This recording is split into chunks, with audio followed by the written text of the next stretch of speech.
Assalamualaikum warahmatullahi wabarakatuh. Perkenalkan, nama saya Fatur Rahman dengan NIM akhir 431 akan menjelaskan tentang artikel yang telah saya buat yang dengan berjudul membedakan fakta dan opini dalam artikel ilmiah dan media sosial melalui pembelajaran digital kritis. Artikel ini mengulas secara komprehensif pentingnya membedakan antara fakta dan opini dalam menghadapi arus informasi digital semakin deras, khususnya melalui pendekatan pembelajaran digital kritis.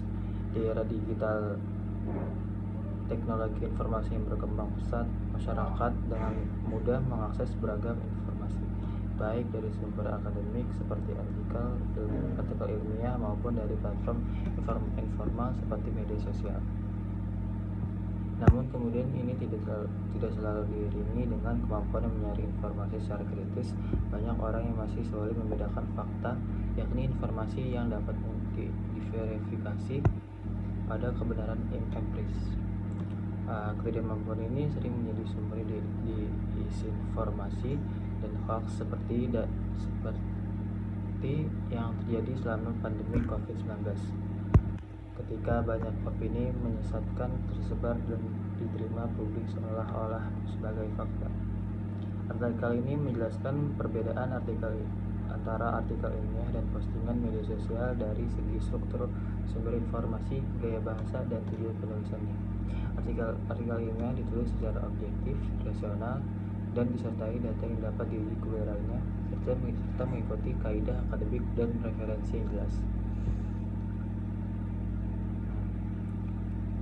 Sebaliknya, konten di media sosial sering sekali emosional, provokatif, tidak memiliki dasar ilmiah, dan lebih ditunjukkan untuk mendapatkan atensi atau mempengaruhi opini publik tanpa tanggung jawab akademik.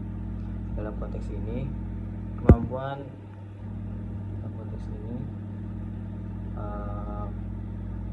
berpikir kritis menjadi sangat penting, dan inilah yang ditawarkan oleh pembelajaran digital kritis, sebuah pendekatan pendidikan yang tidak hanya mengajarkan penggunaan teknologi, tapi juga keterampilan mengevaluasi dan menafsirkan informasi secara mendalam. Selain mengajarkan cara berpikir logis dan skeptis terhadap informasi viral, artikel ini juga memperkenalkan berbagai tools atau alat bantu untuk melakukan pengecekan fakta seperti Google Fact Check Explorer, Infeed, dan Dead Stories. Alat-alat ini memungkinkan pengguna untuk memverifikasi kebahasaan informasi, keabsahan informasi yang mereka temui, baik dalam bentuk teks, gambar, maupun video.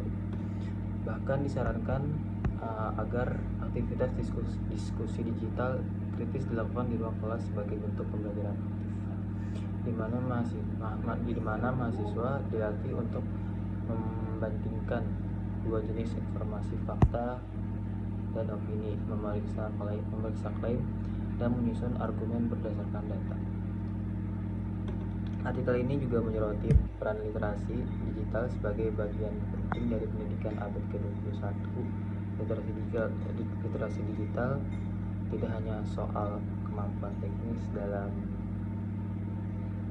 mengoperasikan perangkat, tetapi lebih kepada kemampuan kognitif dalam memahami, mengkritisi, dan menyaring informasi yang masuk. Dengan literasi digital baik, individu dapat menghindari jebakan hoax, berkontribusi dalam menciptakan ruang digital yang sehat, serta menggunakan internet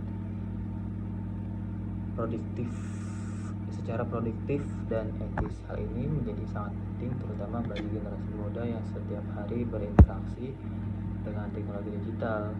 Pendidikan literasi digital kritis tidak hanya memperkuat ketahanan informasi masyarakat, tetapi juga memperkuat demokrasi dan kohesi sosial dengan membangun kebiasaan berpikir reflektif, skeptis terhadap klaim tidak berdasar, dan menghargai kebenaran yang didukung data. Mungkin hanya itu dari saya. Sekian. Wassalamualaikum warahmatullahi wabarakatuh. Penjelasan dari saya. Wassalamualaikum warahmatullahi wabarakatuh.